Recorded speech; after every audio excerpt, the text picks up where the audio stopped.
What's going on, guys? This is Crozen and welcome to the Bounty Hunter build. So one of you actually recommended this build in my last video and I'm still taking requests. So if you have a build that you would like to see and if it is unique enough, then let me know in the comments, and more than likely I will probably get to doing one of those builds in my future videos. So as far as this Bounty Hunter build goes, it is extremely fun to play. You're able to use a variety of weapons, so you can use things like pistols, you can use rifles, and you can use melee weapons, and on top of that you can also use sneak. So in a way it really resembles my soldier build, but with this build you're able to use a variety of weapons and you're going to have a higher charisma, and also obviously you're going to be role playing more as a bounty hunter rather than a soldier.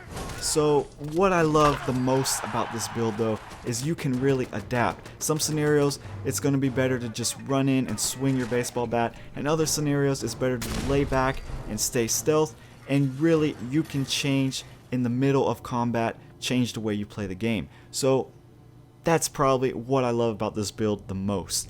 So this is how you want your special to look like in creation. You want to get that extra special book point in perception, so that way you're going to start with 3 perception and then we can go on from there.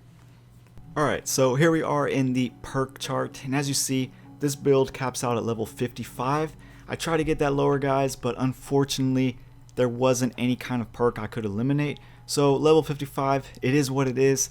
And as you see, all the bobbleheads have been accounted for, so we got a +1 in everything that we started from in creation. And the main thing you want to take from this build is you're going to have to manage your perks a little better than normal. What I mean by that is, for example, the weapon boosting perks. We have Big Leagues, Rifleman, and Gunslinger. You don't want to go for all 3 of these early. What that'll do is that'll make you imbalanced, and you're better off putting those points into other things that's going to help you at the beginning of the game, like Life Giver.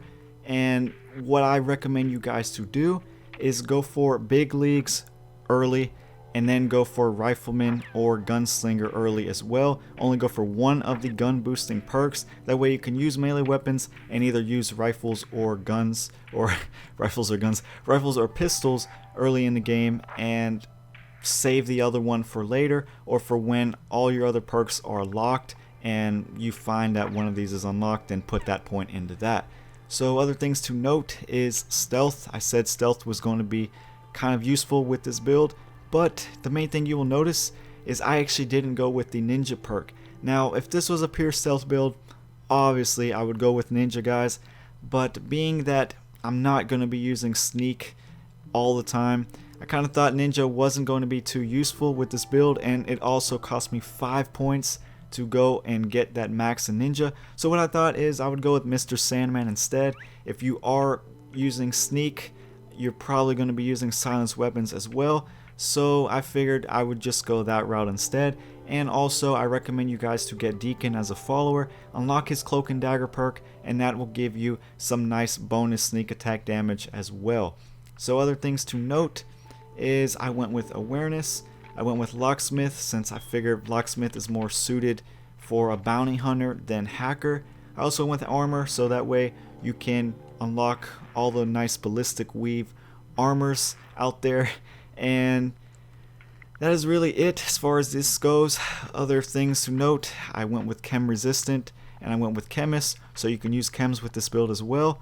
And then lastly, I went with a lot of charisma perks. So what I did was I went with cap collector, I went with local leader, I went with party boy, and I went with inspirational, since I figured I would use a companion with this build rather than using lone wanderer. Now party boy, for those of you who don't know how this is going to be useful with this build, basically I think it is called Gwynnet beer, and that will raise up your strength by 2, it'll raise up your luck by 2, and it will lower your intelligence down by 1. But while you are under the effect of that alcohol, you're essentially getting 20% more bonus melee damage, and that's really going to help you out if you know you're going to be using melee weapons in a certain scenario. So I figured it's just a nice little addition to the build, and that is really it. That is the highlight of this build. As you see, not a lot of perks, but still requires a high level since we are going to be efficient in 3 different weapon types. So that's really it, guys. If you enjoyed this video, let me know, leave a like, and like I said in the beginning, if you have any kind of builds that you want to see, let me know in the comments and I will consider doing one of those videos. And I will probably see you guys very soon with another video, and I will see you guys later.